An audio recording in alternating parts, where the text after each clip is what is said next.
eu vou colocar, portanto, a live, né, gravada, para você poder ver e rever muitas vezes. Vou colocar também essa apresentação de PowerPoint transformada em PDF, uma bateria de exercícios e também algumas partes de História C. Agora eu vou pedir muita atenção de vocês. Na História C, tem vários conteúdos que não fazem parte do programa da Federal. Então, o que eu vou fazer? Eu vou colocar gravado lá. Era para eu ter gravado já nesse final de semana, mas por conta, né, de eu ter ficado bastante com a voz ruim, debilitada, resolvi adiar. Então, ainda hoje vou colocar essas aulas para vocês poderem assistir. E é claro, né, apareceu dúvida, pintou alguma coisa que ficou estranho e tal, não hesite em mandar um WhatsApp para mim. A galera provavelmente já anotou aí o meu número. O número é 98810-3219. Depois eu coloco ali no chat também, para vocês mandarem dúvidas. Mandem as dúvidas, só peço a gentileza de mandar na forma de texto. Pode mandar foto da questão que você tiver com dúvida, e a gente vai resolvendo tudo com você, beleza?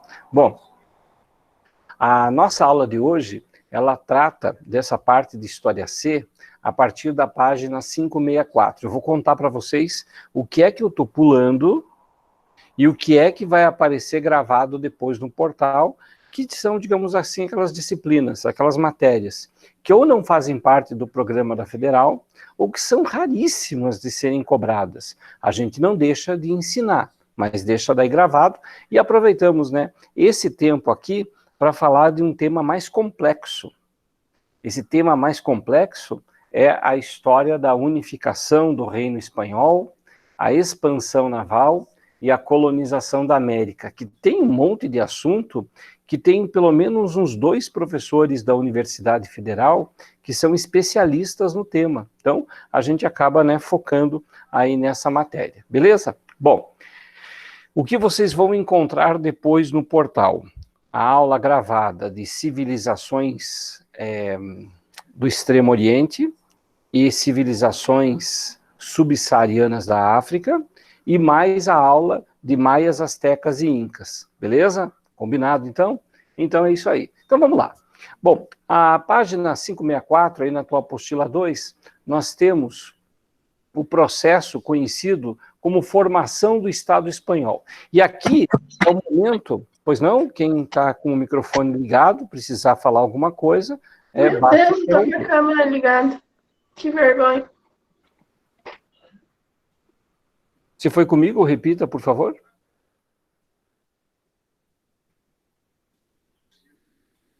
Não? Então tá. Eu vou abrir aqui o chat. Qualquer coisa vocês podem escrever. Beleza? Bom, vamos lá. Primeira coisa que a gente tem... Não tem problema não, Maria Eduardo. Fique tranquila. Então vamos lá. A primeira coisa que a gente precisa conhecer é saber emendar a história B com a história C. Em outros cursinhos, em outros pré-vestibulares, o pessoal chama tudo de história geral. Na verdade, a história B e a história C, nesse momento, vão emendar. Como assim? Retomando o que nós conversamos na semana passada.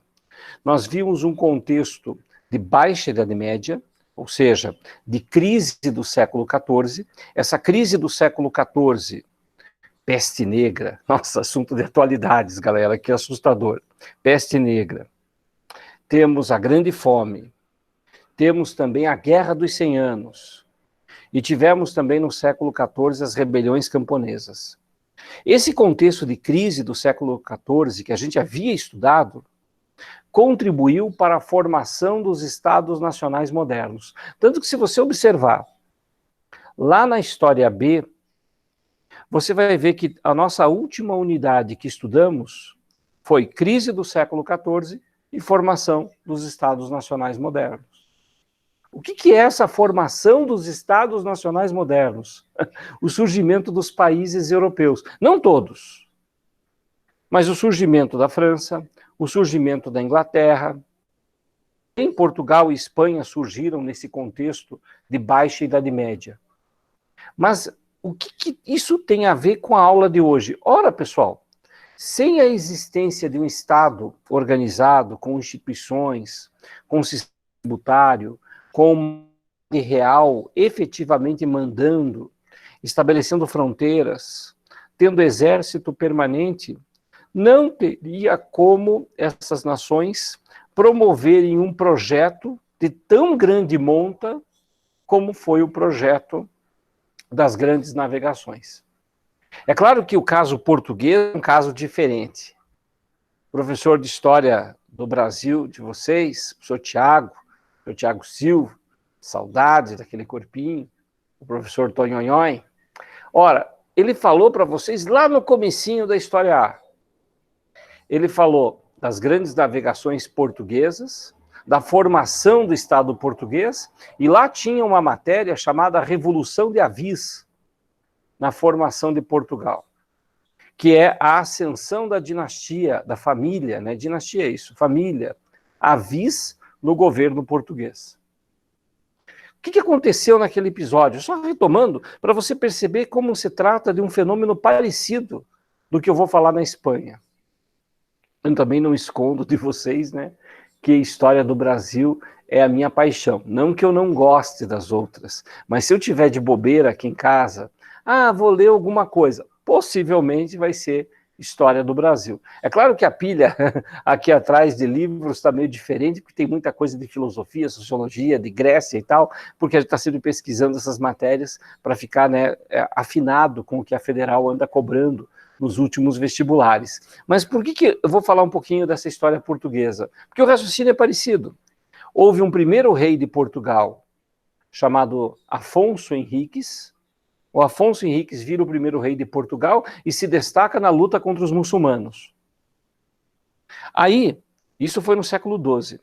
Aí no século XIII, no século seguinte, a família Borgonha do Afonso Henriques se encerra e assume uma nova dinastia. Essa nova dinastia é a dinastia de Avis. Sendo bem sincero, a dinastia de Avis não tinha o direito de assumir o trono de Portugal. Por isso chama de Revolução de Avis. Aí começa aquela encheção de saco, né? Foi golpe, não foi golpe, foi revolução, não foi revolução. Na verdade, é uma tomada armada do poder, isso é fato.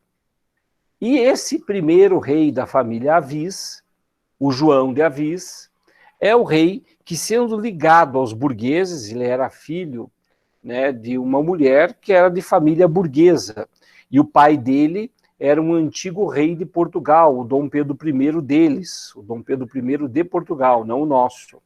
Então esse cara, ele era considerado um filho bastardo, esse João de Avis, mas pela força que ele tinha, ele conseguiu tomar o poder. Esse episódio é a Revolução de Avis, que representou a aliança entre a burguesia portuguesa e o rei, e aí juntou a fome com a vontade de comer. Os filhos do rei João de Avis iniciaram a expansão naval. Um dos filhos do João de Avis, parceirão, inclusive, do Vado, estudaram juntos na universidade, era o Infante Dom Henrique. O Infante Dom Henrique é famoso por causa daquela historinha lá da tal Escola de Sagres, que divulgou, né, a expansão naval. Não era uma escola com prédio, professor, videoaula. A Escola de Sagres era mais uma cidade onde as pessoas trocavam muitas informações náuticas. O final da Idade Média é um momento curioso, né? Porque o conhecimento prático, o conhecimento da experiência, ele é muito superior ao conhecimento teórico. Porque as universidades, na Idade Média, elas eram ligadas à igreja, tudo era PUC naquela época. E essas universidades, elas eram muito ligadas à filosofia aristotélica, que é uma filosofia muito teórica. Então, teorética, né, como a gente chama, essa filosofia teórica que colocava a ciência, portanto, muito mais, né, em interpretar o mundo de dentro de um gabinete do que observar esse mundo. Então acontecia uma coisa curiosa, né? Os pensadores mais ousados das universidades e as pessoas mais comuns que navegavam, que olhavam para os astros, os árabes que não tinham as restrições da Igreja Católica para poder estudar coisas empíricas, coisas práticas, tinham um conhecimento muito avançado, muito mais avançado do que aqueles intelectuais cercados no gabinete. Alguém poderia dizer, mas hoje é assim também. Eu acho que não, viu? Eu acho que hoje, embora existam algumas pesquisas científicas meio fora da casinha, que você olha, para que estudar isso e tal, existe um diálogo muito maior entre ciência produzida na universidade com tecnologia que é movida. Não tanto no Brasil, né, eu diria que no Brasil existem dificuldades nesses diálogos, alguns exemplos são interessantes, mas são mais exceção do que regra. Agora, se você parar para pensar, o projeto do motor a álcool no Brasil, lá na década de 70, surgiu de um projeto da Unicamp. Então, a universidade produz conhecimento, né? É claro que nós vivemos tempos sombrios.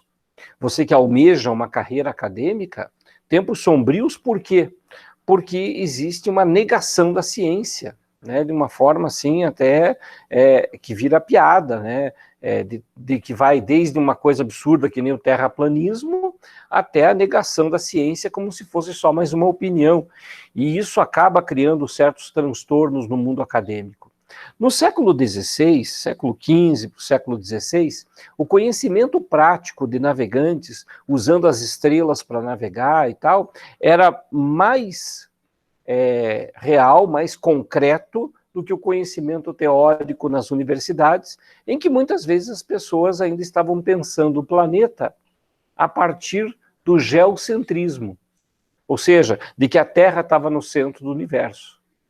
Lá no século XVII, né, 1600, século XVII, tanto que o intelectual ligado à igreja, Galileu Galilei, vai ser punido por ousar questionar o geocentrismo. Igualmente, o Giordano Bruno, que inclusive era da Igreja Católica, o próprio Nicolau Copérnico, que desses, né, é um pioneiro. Todos esses pensadores, eles ousaram contra a igreja, mas daí já não era mais Idade Média, já era o princípio da Idade Moderna, já era o século XVII. É a chamada Revolução Científica, beleza? Então, a formação do Reino da Espanha possibilitou a organização daquilo que a gente chama de Estado espanhol e o começo das grandes navegações. Analisando aí com vocês o slide, nós temos a formação do absolutismo na Espanha, a unificação do Estado espanhol. Quando isso acontece, significa que rei e burguesia estão associados para investir num ótimo negócio, a expansão marítima. É claro que o objetivo da expansão marítima não era chegar na América. Todos nós sabemos que a Terra, ela não é plana, né? Sabemos disso, né? Que a Terra não é plana. E que, portanto, um cara chamado Cristóvão Colombo, a serviço dos reis da Espanha, teria projetado uma viagem de circunnavegação, ou seja, uma viagem em que ele sairia da Espanha, navegando na direção do Ocidente, e sairia do outro lado, chegando, portanto, na Índia, no Oriente, o local das especiarias, cravo, gengibre, canela, noz moscada, pimenta. Só que no meio do caminho tinha um continente no meio do caminho, diria Carlos Drummond de Andrade se tivesse junto com o Colombo. O Colombo, quando ele chegou nas ilhas da América Central, fiel à sua ideia inicial, ele disse, olha, cheguei em algum lugar, já deve ser a Índia, mais um pouquinho, achando aqui o caminho, eu vou encontrar o continente indiano. E ele fez 4 viagens, pensando, né, em se tratar da Índia. Foi um outro viajante, chamado Américo Vespucci, que disse, não, isso aqui não se trata da Índia, isso aqui é outro continente, está muito longe, pelos cálculos, né? Faltava muito de viagem para chegar na Índia. Mas, professor, os caras conseguiram fazer esses cálculos? Claro que conseguiram. Tem um cara lá da Grécia Antiga, o Erastóstenes, o cara conseguiu calcular com 100 quilômetros de erro apenas a circunferência da Terra. Olha só, então, essa noção, né, de que o homem medieval não sabia nada, de que eles não tinham, talvez o homem camponês que nunca viu o mar, que nunca viu uma embarcação desaparecendo na curvatura do horizonte, bonito isso, né? Desaparecendo na curvatura do horizonte. Talvez esse cara achasse que a Terra fosse plana, porque qualquer homem do mar, ou qualquer estudioso medieval que conhecia os escritos do mundo antigo, ou um observador atento de um eclipse, ele ia sacar que a Terra não é plana. Então, essas compreensões, né, de que na Idade Média as pessoas achavam que a Terra é plana, tem mais a ver, acho que, com os desenhos do Pica-Pau do que propriamente com os estudos de história. Isso revela que na Idade Média se sabia, né, se tinha certeza que a Terra não era plana.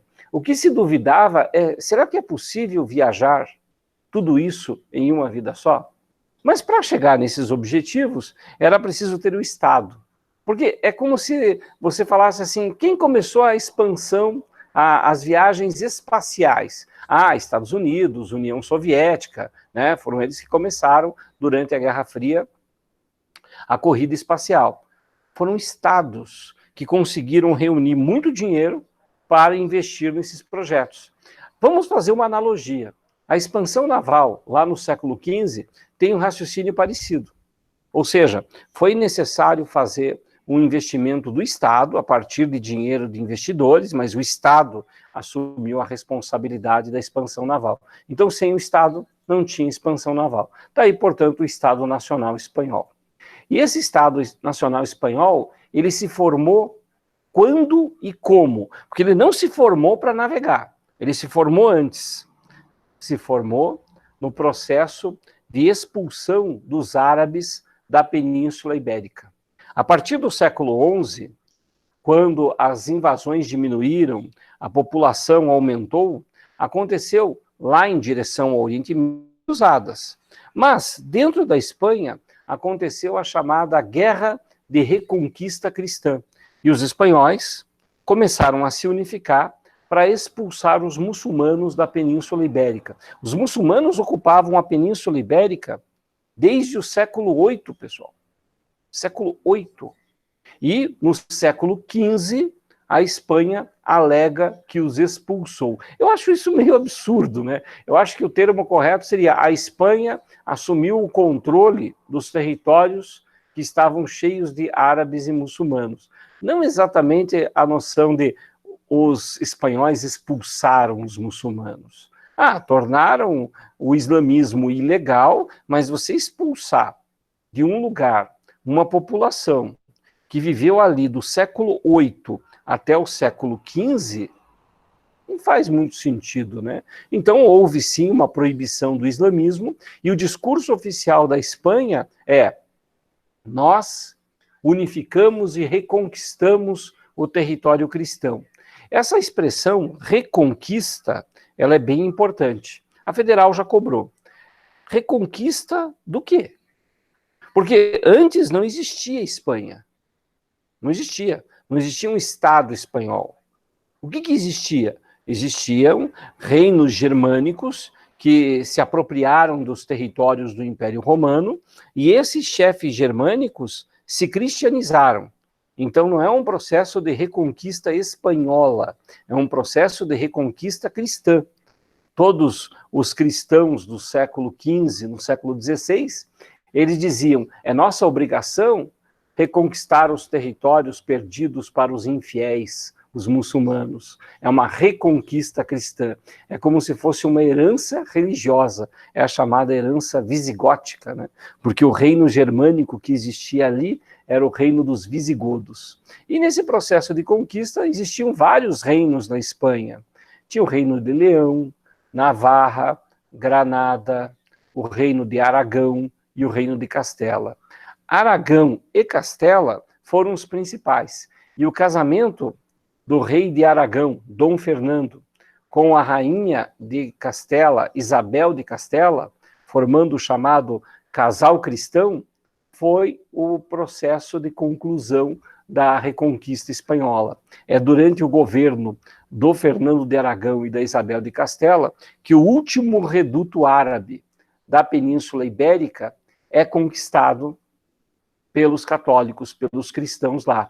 Por isso a Guerra de Reconquista é considerada terminada no governo deles. Esse último reduto árabe chamava-se Granada, o último reduto árabe dentro da Península Ibérica. E qual é a importância, né, da formação do Estado? A criação de uma burocracia. Escrevi aí no slide. As pessoas dizem assim, tá, mas burocracia é uma coisa ruim. Não, não nesse sentido, né, de algo que nos atrapalha, que nos dificulta na hora do processo de fazer uma petição, alguma coisa. Vamos pensar a burocracia naquele sentido Max Weber da palavra, né? Burocracia ao estilo Max Weber. Lá nas aulas de sociologia, a gente estuda os 3 porquinhos, os 3 fundadores da sociologia. O Emile Durkheim, o Karl Marx e o Max Weber. O Max Weber, ele tem vários estudos, né? Um deles é a ética protestante, o espírito do capitalismo, que todo mundo tem que conhecer para ir para um vestibular, isso aí não tem saída, é parada obrigatória. Provavelmente, se você não teve esse ano, lembra-se dessa matéria dos anos anteriores. E um outro estudo do Max Weber é aquela coisa dos tipos de ação, né? Os tipos de ação que as pessoas têm na sociedade. E eu destaco com vocês também, do Max Weber, o estudo que ele fez sobre burocracias. Para ele, um Estado tinha que ter funcionários públicos imparciais e que fizessem, portanto, a vontade do Estado e não a vontade privada. Era uma forma, portanto, de você instituir o Estado como um funcionalismo público que fosse imparcial. Até hoje isso tem, né, na nossa legislação. Eu, você, civis, não funcionários públicos, não no exercício de nossa função pública, a gente pode fazer tudo que a lei não nos proíbe. Eu vou repetir, nós podemos fazer tudo que a lei não nos proíbe. Então nós temos uma liberdade considerável, né? Agora, um funcionário público, no exercício de sua função, um policial militar, uma enfermeira, um enfermeiro no posto de saúde, um médico no exercício de sua profissão no posto de saúde, numa função pública, ele só pode fazer aquilo que a lei determina. Então, a quantidade de movimentos que ele pode fazer é bem menor, porque ele não pode fazer uma coisa que não é a tarefa, a função dele. Nós não, nós podemos fazer tudo o que não nos proíbe, eles só podem fazer o que a lei autoriza. Né? Interessante. Isso aí é um estudo do Max Weber. E por que isso tinha que ser importante para o Estado?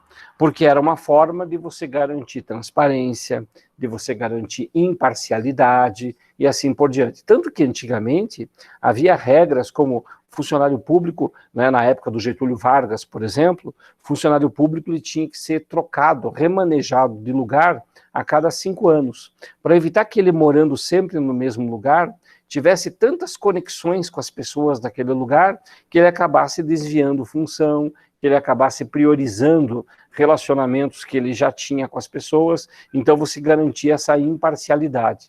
Ah, tinha que voltar isso. Não, imagine a encheção que é você ficar trocando funcionário público, né, de lugar em lugar a cada 5 anos. O que você precisa? Mecanismos de garantia de transparência. Por isso a defesa que se faz hoje de instituições como a corregedoria, o portal de transparência, que garante a você conhecer o que está acontecendo, dar visibilidade, dar publicidade a esses elementos. Beleza? A gente trabalhou um pouquinho já com algumas coisas de questões atuais. Essa burocracia, então, não é no sentido pejorativo. Dentre os monarcas, a gente destaca o Filipe II. Filipe II da Espanha, ele era da família Habsburgo, ele foi um dos monarcas mais importantes da Espanha. E aqui a gente aproveita e faz uma conexão lá com a história do Brasil também. Foi esse rei, o Filipe II, da família Habsburgo, que assumiu o trono de Portugal também, em 1580, na União Ibérica. E por que esse evento é importante? Porque é aí que está a origem das invasões holandesas. Quando a Holanda atacou o Brasil, não tinha nada preocupando os holandeses e o Brasil. Era uma treta entre Holanda e Espanha, por conta da proibição do comércio de açúcar brasileiro. A morte do rei de Portugal fez com que o sucessor mais forte, o candidato mais forte, fosse o Filipe II de Habsburgo. Isso, inclusive, tem eventos importantíssimos lá na Guerra dos 30 Anos. E o Filipe II é um dos grandes investidores na formação de um grandioso império, o Império Espanhol. Filipe II também incentivou as práticas do mercantilismo. Uma dessas práticas é a prática de monopólio. Os espanhóis utilizaram muito a noção de porto exclusivo, né?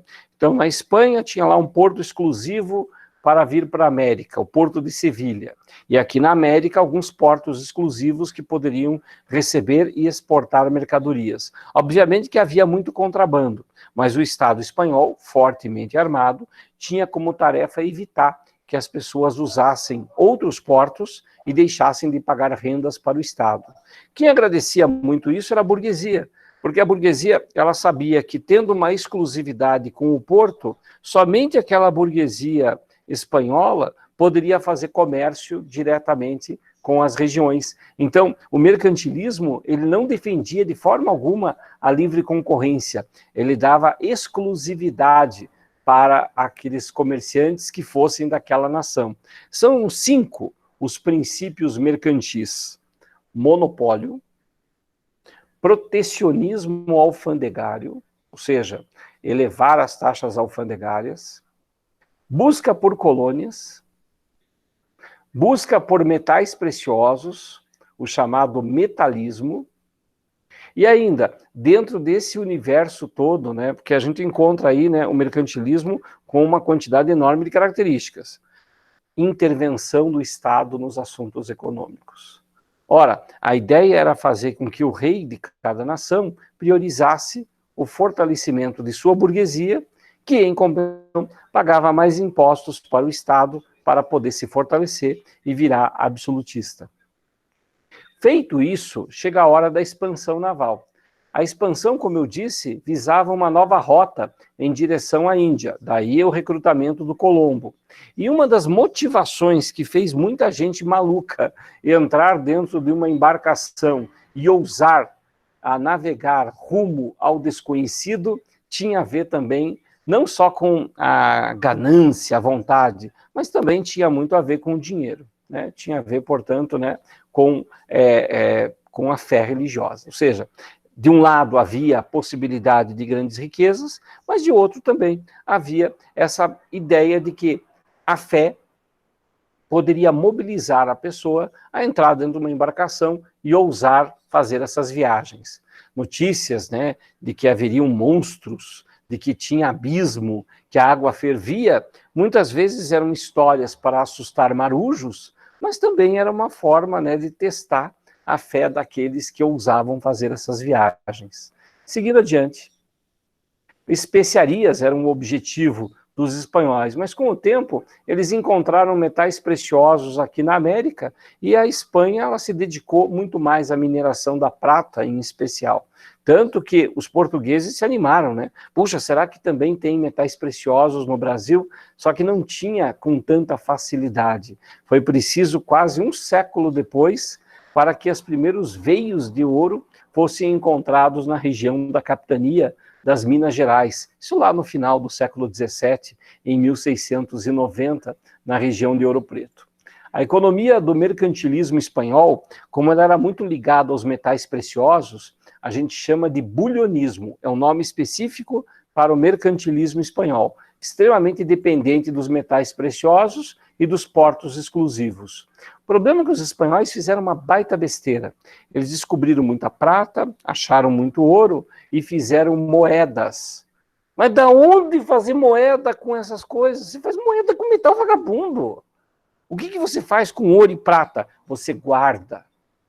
Você guarda como tua reserva especial. Claro, guarda tudo isso até o pessoal da Casa de Papel ir lá e roubar.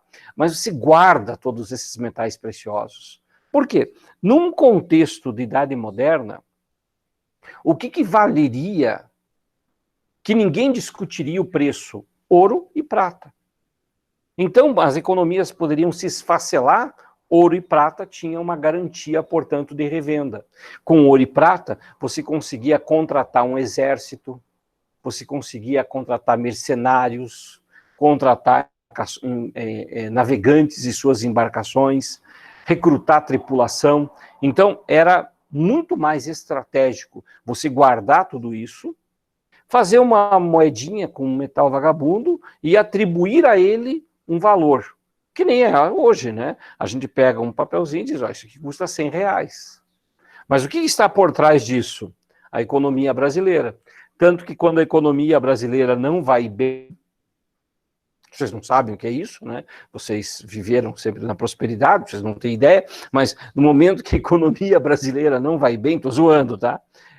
O valor do real, ele cai em relação ao dólar. Então, a subida do dólar que nós temos acompanhado nos últimos meses, né, ela não é só fruto de uma economia americana se fortalecendo, até porque a pandemia também está atingindo eles, mas também de uma desvalorização do real frente ao dólar. A gente tem a perspectiva do dólar, né? Nossa, ele está valendo tanto de reais. Pois é, mas é uma desvalorização do real. Por isso, nesses contextos, né, era muito mais interessante você ter essa moeda forte. Hoje a gente tem o dólar, tem outras moedas, naquela época era ouro e prata. Com tanto ouro e prata circulando na economia espanhola, isso inflacionou as mercadorias. As pessoas tinham moeda de prata para comprar produtos comuns, os revendedores foram subindo o preço dessas mercadorias, causando, portanto, inflação e uma desvalorização da prata. Claro que muito dinheiro foi para a Espanha, muito dinheiro. Isso permitiu até que a Espanha tivesse um renascimento espanhol. Renascimento naquele estilo italiano que a gente estuda, que a gente ainda não estudou, né? Porque ele vai estar na apostila 3 do nosso material. Tem lá reformas religiosas e logo a seguir vem renascimento cultural. Aguenta a mão, logo nós vamos estudar.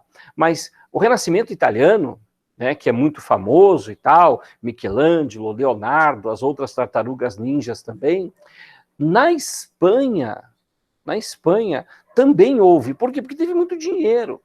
E aí, muitos artistas foram patrocinados por comerciantes, investiram nele. Então, tem alguns nomes do Renascimento espanhol. O Tirso de Molina, o Miguel de Cervantes, que dispensa apresentações, que é autor da história de Dom Quixote de la Mancha, que é uma história que é de ficção, obviamente, é sátira, mas quem patrocina ele é um nobre espanhol muito rico que resolveu bancar aí o Miguel de Cervantes em seus textos. Beleza? Bom, isso aí, pessoal, foi a nossa primeira parte do encontro de hoje. Agora a gente vai para outro módulo. O outro módulo é a colonização da América Espanhola.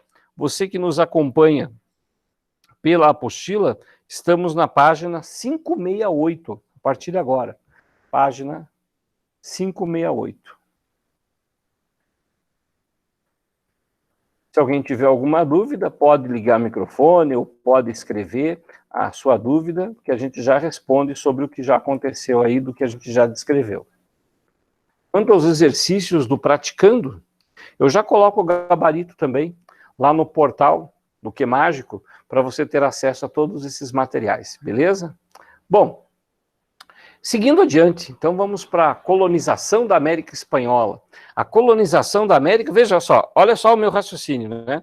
Eu falei da formação do Estado espanhol, falei da expansão naval espanhola, e agora o próximo evento consequente, a conquista da América. E a coisa já começa a ficar complicada no nome, né? É colonização ou é conquista? Bom, quando a apostila foi escrita, o autor, que não fui eu, né, eu escrevia uma outra parte, escrevi partes da história A e da história B, mas quem escreveu aí na história C preferiu o termo colonização. Existe uma discussão, e a Federal ela segue esse outro viés, conquista.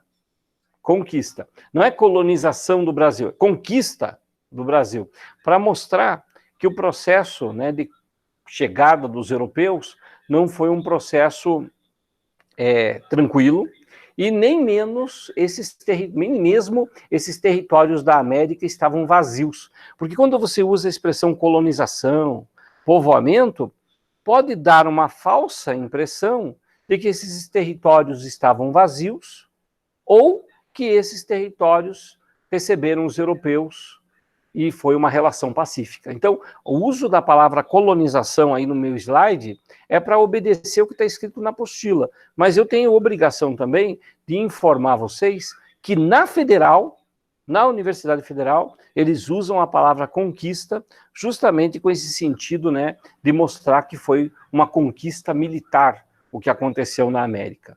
Bom, seguindo adiante, desse processo, né, a primeira coisa é o domínio, a dominação dos povos nativos, tanto das altas culturas da Mesoamérica, astecas, maias e incas, que nós vamos fazer na aula gravada, como é que foram esses povos, como é que esses povos se organizaram. Os astecas no México, os maias no sul do México, e os incas mais ou menos no atual Peru, seriam esses povos das altas culturas. Mas havia também povos, né, de organização política mais simples, aldeias, tribos, e o processo de conquista foi muito violento. Porque esse processo de conquista ele envolvia uma superioridade militar, né, de armamentos por parte dos espanhóis, a união com tribos rivais para destruir outras tribos. Foi muito comum se usar essa estratégia tanto na América dos espanhóis quanto aqui na América portuguesa, o Brasil, que consiste no seguinte: você percebe que as tribos têm uma rivalidade entre si, você vai lá e se alia a uma para atacar a outra. Mas isso é comum, tá? Na história indígena. Não vai achar que você é indígena, todos nós somos índios e nós somos irmãos e todos correremos em direção ao horizonte pelados. Não. Os índios de origens étnicas diferentes tinham inimizades entre si. E outro detalhe, mesmo que fosse da mesma origem étnica, mesmo que os indígenas fossem falantes do mesmo idioma, a guerra, ela tem uma característica no mundo tribal, que é a possibilidade da autoafirmação. Então, eu guerreio com aquela tribo, não porque eu quero escravizar todos, ou porque eu quero acabar com todos e pegar a terra deles. Não, é que eu quero afirmar que a minha tribo ela tem um poder militar que se alguém tentar conquistar a nossa área, a gente tem condições de defender. Então isso tem uma afirmação cultural bem interessante na cultura tribal. Ora, para os espanhóis não era isso que estava em jogo, mostrar que os espanhóis eram mais poderosos. Não, o objetivo era utilizar o meio militar para conquistar territórios, escravizar pessoas que pudessem ser utilizadas nas atividades mineradoras. Muitos mineradores eram índios escravizados, que os espanhóis capturavam nessas guerras. Seguindo adiante, claro que a vitória espanhola veio pela superioridade militar, aí a aliança com os nativos. Também a gente precisa destacar a proliferação de muitas doenças, que levaram, portanto, à morte dos nativos, doenças às quais os indígenas não tinham anticorpos. E, é claro, o objetivo era capturar índios na América Espanhola, mas na América Central e na Colômbia, especialmente, não foi tanto utilizado assim a mão de obra escrava indígena, e foi muito utilizada a mão de obra escrava africana, principalmente na Colômbia, na Jamaica, no Haiti, na grande presença de africanos ali. Então não é só exclusividade do Brasil. Também houve, né, muita utilização de escravos africanos no sul dos Estados Unidos, que é também uma marca, né, uma característica da história norte-americana e que a gente vai estudar mais para frente. Exploração estruturada, ou seja, os espanhóis, eles montaram aquela burocracia que eles tinham da Espanha, eles montaram na América também, e criaram um sistema de exploração da região. Esse modelo de exploração, essa estrutura burocrática, costuma cair nas questões da Federal. A gente vai ver como é que funciona essas estruturas.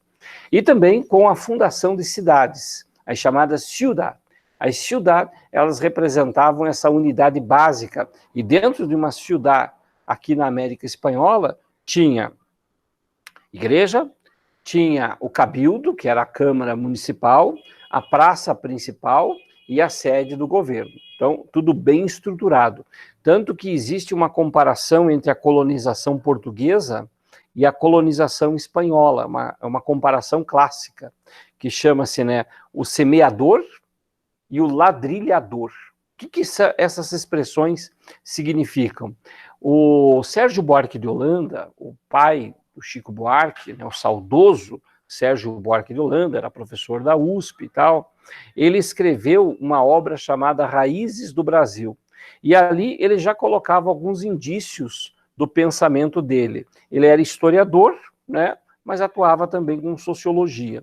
E o Sérgio Buarque de Holanda, ele escreveu que a forma de colonização feita pelos espanhóis foi de ladrilhadores, ou seja, montava tudo, cidade, igreja, praça, tudo completo. Toda a burocracia tinha que estar montada na América Espanhola.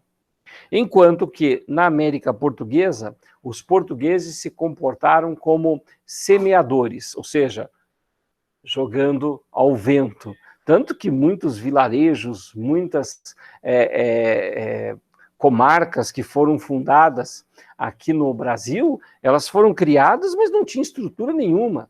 As descrições do ouvidor Pardinho, quando esteve em Curitiba, são, nossa, isso aqui é uma vila, não tem nada aqui, ele reclamando de que não tinha, portanto, uma estrutura necessária para esse desenvolvimento.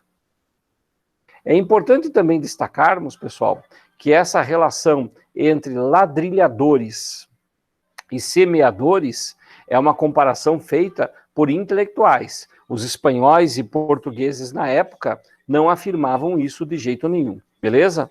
Bom, seguindo adiante, pessoal.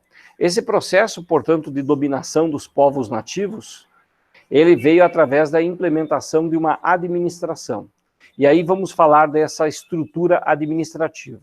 Eu só vou pedir a licença a vocês um instantezinho para fechar uma janela, porque está vindo muito barulho de fora hoje. Estranhamente, o pessoal resolveu pirar o cabeção aqui, tá? Um momentinho, por favor.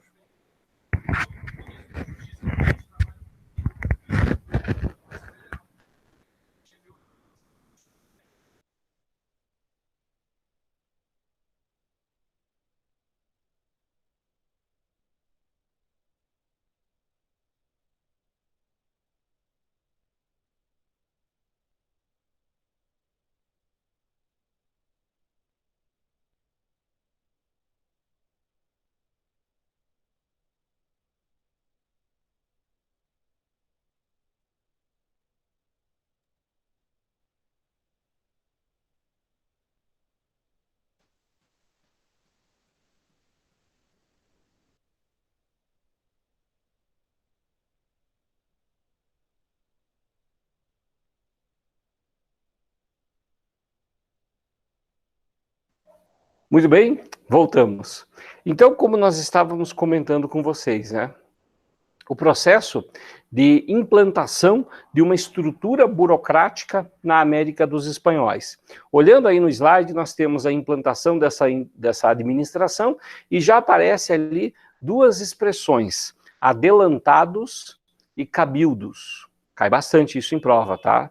Várias questões de vestibular da Federal abordam a América Espanhola. Sempre cai uma questão sobre história da América Latina na prova da Federal, pode esperar.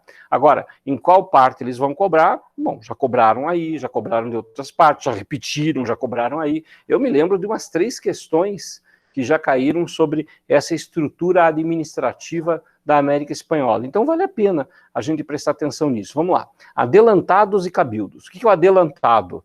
É adiantado, né? É um cara que vem lá da Espanha para mandar aqui na América Espanhola.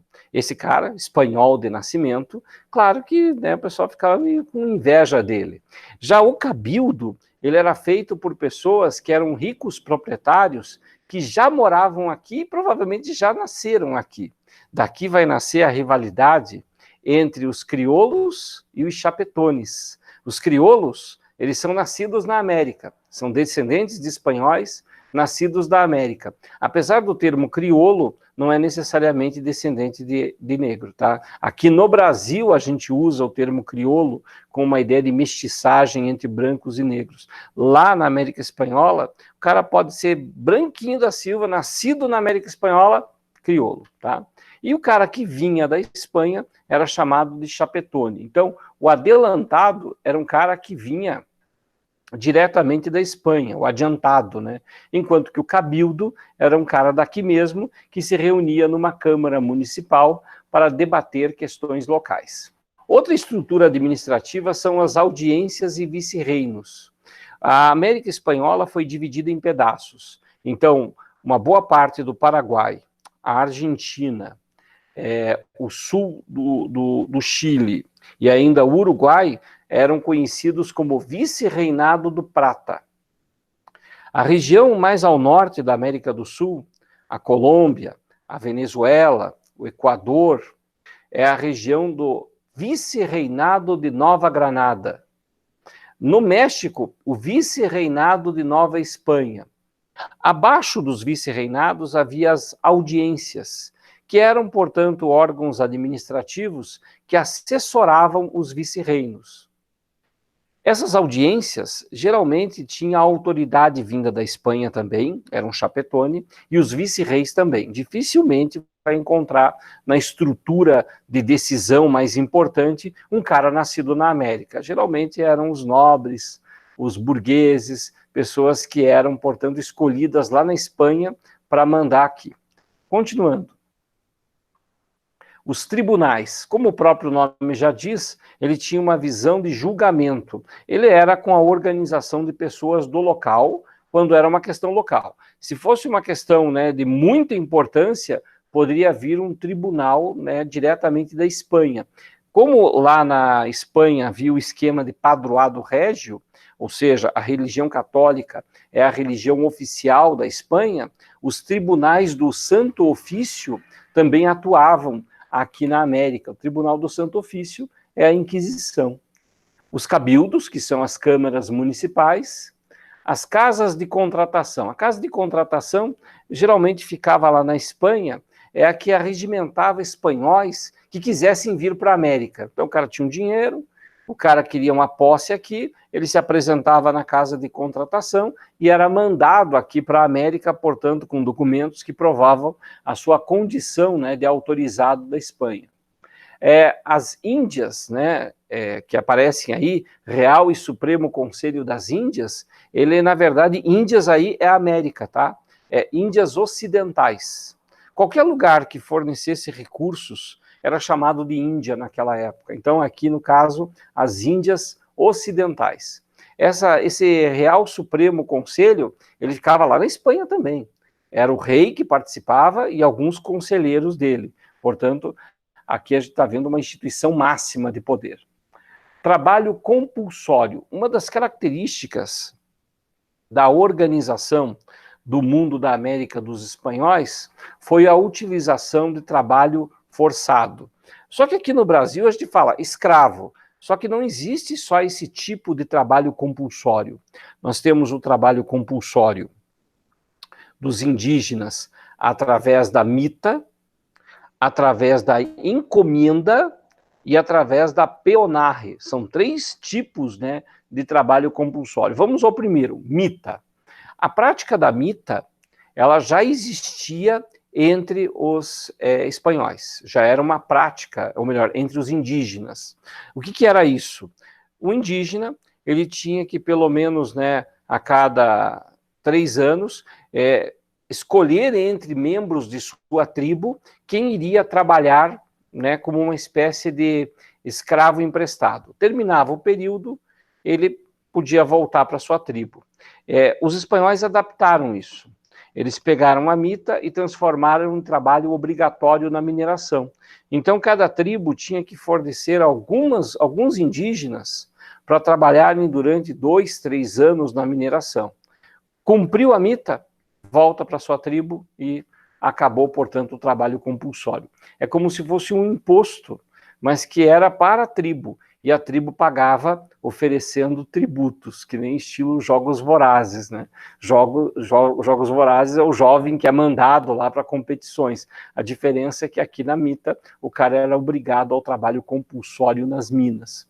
Uma outra forma de trabalho compulsório foi a peonarre. A peonarre, ele é a mesma coisa que aqui no Brasil a gente chama de meeiro, parceiro, em que consiste no endividamento. A peonarre, portanto, ó, eu tenho esse pedaço de terra aqui e você tem a tua força de trabalho. Então você trabalha aqui e quando a gente colher tudo, fica meio a meio. Metade para mim, metade para você. Metade para você que trabalhou, metade para mim, que sou proprietário. Acontece que, na maior parte das vezes, a peonarre acabava endividando tanto o trabalhador que ele, quando ia receber a metade dele, estava devendo mais e acabava se tornando uma condição de endividado, né? A dívida. Por isso que é proibido, nas nossas relações trabalhistas, alguém receber seu salário de outra forma, senão em dinheiro. Por quê? Porque senão pareceria que estaria forçando o trabalhador a ter que comprar um produto do seu patrão. Então é proibido isso pela lei, ou tem que pagar em dinheiro esse processo. Imagina que você vende computadores e você, em vez de receber dinheiro pelo teu serviço, você recebe em computador, né? Então isso seria proibido, né? Claro, as pessoas fazem todos os de acordo e acertos, mas a peonarre, ela é, portanto, o endividamento das pessoas nas relações de trabalho. E, por fim, nós temos a encomenda. A encomenda é o mais curioso dos tipos de trabalho compulsório. Se o índio ele não aceitasse ser cristão católico, ele podia ser escravizado.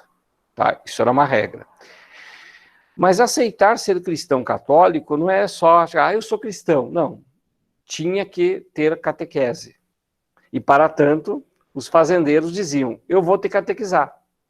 Mas eu só vou te catequizar e dizer para todo mundo que você virou cristão se você trabalhar para mim. Então acabava virando também um trabalho compulsório, um trabalho forçado, né? A sociedade colonial, já comentei aqui com vocês, né, de chapetones e crioulos. Vamos dar uma olhadinha na estrutura da sociedade colonial. A maioria da sociedade colonial da América Espanhola é formada por indígenas, né, e mestiços. Esses indígenas, beleza, mestiço, geralmente é o filho de espanhol com indígena. Isso aconteceu também bastante aqui no Brasil. Isso é a maioria da população da América Espanhola. E no alto, nessa minoria da América Espanhola, nós temos os chapetones, que são originários da Espanha, e os crioulos, que são nascidos aqui. Veja bem, o crioulo não é necessariamente o mestiço. O crioulo pode ter mãe espanhola, pai espanhol, avô e avó, todos espanhóis, mas nasceu na América, crioulo. Portanto, ele não tem, né, o nascimento lá no Império, lá dentro da Espanha. Então, isso cria uma distinção. E por que isso é importante? Porque esses crioulos, mesmo ricos, eles se veem explorados pela tributação espanhola. E são líderes crioulos que vão fazer a independência dos países da América Espanhola. A independência da Bolívia, da Colômbia, da Argentina. Aí vai aparecer, né, a história dos libertadores da América. General Sucre, O'Higgins, a história do Iturbide, a história do Simão Bolívar, que possivelmente é a mais famosa de todas. Simão Bolívar vai ser um grande atuante na época da independência dos países da América, que não vai ser nessa aula, vai ser uma outra aula específica para isso. Só estou relacionando para você entender que os crioulos que a gente está citando aqui são líderes locais, são homens de posses e que vão articular depois o processo de independência dos países da América. Beleza? Seguindo adiante, pessoal. Aí você tem no mapinha a divisão, né, sobre os territórios aí da América. Olha só, da América Espanhola, esses territórios. A gente tem aí o vice-reinado de Nova Espanha, que é o México, mais um pedaço ali da América Central. Em amarelo, o vice-reinado de Nova Granada. Aí depois foi dividido, né, em vice-reinado do Peru.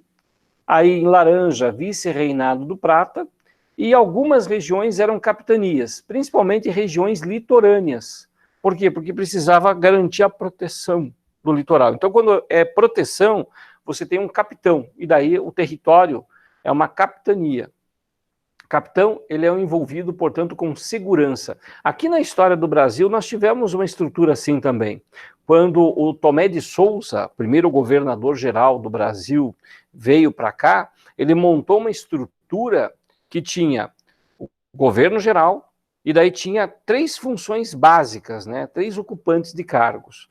O provedor-mor, que cuidava das finanças, o capitão-mor, que cuidava da segurança, e o ouvidor-mor, que cuidava da justiça. Isso no caso brasileiro. Pois é, aqui na realidade dos espanhóis também tem a figura do capitão. E ele também é responsável pela segurança. E ele tinha, portanto, suas áreas que ele precisava controlar. Capitania Geral de Cuba, Capitania Geral da Guatemala, Capitania Geral da Venezuela, que chama-se Venezuela porque é cheia de rio e tal, e a cidade de Caracas parece uma pequena Veneza, daí Venezuela, e a Capitania Geral do Chile. Então essas áreas aí, elas eram áreas de segurança, daí tinha um capitão fazendo a segurança desses territórios. Todos esses vice-reis e capitães obedecem à Casa de Contratación de las Índias, que fica lá na Espanha. Essa Casa de Contratación é que comanda, que escolhe quem vai mandar para cá, quem não vai mandar. Acima da Casa de Contratação fica o Real Supremo Conselho das Índias. E acima do Real Supremo, o rei. Abaixo dos vice-reinos e capitanias, nós temos os cabildos, que são essas câmaras municipais. Essas câmaras podem ser chamadas também de ajuntamentos, ajuntamento, né, juntar gente, que seriam coletivos de crioulos que decidiam sobre questões locais. A história do trabalho compulsório é bem importante, pessoal. A mita, tá aqui, também chamada de repartimento ou coacteu. Essa relação da mita, eu comentei com vocês, né? É uma forma de trabalho compulsório. É uma forma de você explorar as pessoas para trabalhar nas minas. Aqui é uma gravura das minas de Potosí, na Bolívia. Aqui é a relação da encomenda, né? Em troca, portanto, da salvação, tinha que trabalhar para os fazendeiros. A economia colonial. A economia colonial, ela dependia do comércio triangular, que a gente já conhece, pelo menos lá das aulas de História do Brasil, vocês devem ter ouvido falar. O comércio triangular, ele era feito entre Europa, continente africano e ilhas e continente da América Central. Geralmente, o que se comercializava? Se mandava tabaco, açúcar para a Europa, e claro, né, metais preciosos. Da Europa se mandava produtos para a África, como tabaco, como é o caso de algumas porções de açúcar, armas e munições, produtos europeus, trocava por escravizados africanos que eram trazidos para a América Central. Então era um comércio feito à base de troca. Como esse comércio é realizado pelos europeus, são eles que fazem as trocas e eles que ganham sempre. A mineração é a grande atividade. Aqui é Potosí, na Bolívia. É uma região extremamente pobre. Aliás, a Bolívia é um dos países mais pobres do mundo e da América do Sul, o mais pobre. Aqui, na Bolívia, uma região que tem muita prata. Provavelmente 1/3 da prata que circula no mundo saiu dessa região de Potosí. O comércio. O comércio tinha aqui, né, as casas de comércio, né, de comércio real, que era onde você tinha autorização para poder abrir uma tenda, né, abrir uma loja, estabelecer-se enquanto comerciante. A agricultura era a prática já conhecida dos próprios nativos, principalmente a criação de frangos, né, a criação da avicultura e, é claro, batata, muita batata. Batata e milho, base da alimentação desses povos nativos também. A pecuária também era praticada, algumas também tradições como a lhama e a vicunha também eram praticadas aí na América Espanhola, aliás, até hoje, né, se pratica. O contexto da formação dos grupos políticos. Por que crioulos e chapetones começaram a brigar entre si? A culpa foi quando assumiu o trono de Portugal, ou melhor, o trono da Espanha, a família Bourbon. Os Bourbon, no século XVIII, eles fizeram várias reformas administrativas no Império Espanhol, para torná-lo mais eficiente. Aqui na história brasileira equivale ao que a gente estuda do Marquês de Pombal. Ele começa a racionalizar a administração para criar maior eficiência. E quando começaram a fazer essas reformas borbônicas lá na Espanha, resultado, os Bourbons começaram a exigir mais impostos, a explorar mais, e os crioulos, que tinham que pagar muitos impostos, mas tinham jeitos de burlar, começaram a ser pressionados. E aí começam a redividir vice-reinados. Foi no tempo das reformas borbônicas que nobres foram afastados, que crioulos foram afastados. Esses crioulos, essa elite local, é que vai brigar com os nobres e vai fazer a independência da América Espanhola no final do século XVIII e início do século XIX. Essa burocracia criada pelos Bourbons visava cobrar mais impostos. Os impostos também foram mais tributados, foram aumentados para garantir a permanência, né, do império, e é claro que isso provocou, né, muitas revoltas entre os crioulos aqui na América, e isso vai levar, portanto, a uma revolta generalizada. Por que a Espanha fez isso? É porque no século XVIII os espanhóis estavam se envolvendo em muitas guerras lá na Europa, e também a gente tem no século XVIII as guerras envolvendo a independência dos Estados Unidos e a Guerra dos 7 Anos, além da Guerra de Sucessão Espanhola. São conflitos, né, que exigiam muito dinheiro. Então, vamos tributar mais os povos da América. E aí aconteceu, né, as revoltas e o processo de independência. A principal rei que foi mais criticado foi o Carlos III, que aparece aí, ó, bonito, hein, lindo. E os líderes crioulos que foram surgindo nessa época. Claro que esses líderes crioulos, né, eles cada um vai criar uma região, um país e tal, e essa é a história, portanto, né, que a gente tem da América Espanhola por enquanto. As independências eu não vou falar ainda, não vou falar. Por quê? Porque vai falar do Simão Bolívar, vai falar de muita coisa importante, e aí a gente deixa isso para uma outra aula, beleza? Bom, eu encerro por aqui. Peço a todos vocês, né, que um pouquinho, né, daqui uns 20 minutos, você já vai ter os materiais lá no portal para você acessar. Não deixe de estudar hoje à tarde, fazendo os exercícios, as coisas propostas hoje de manhã. Um abraço a todos vocês e até a próxima.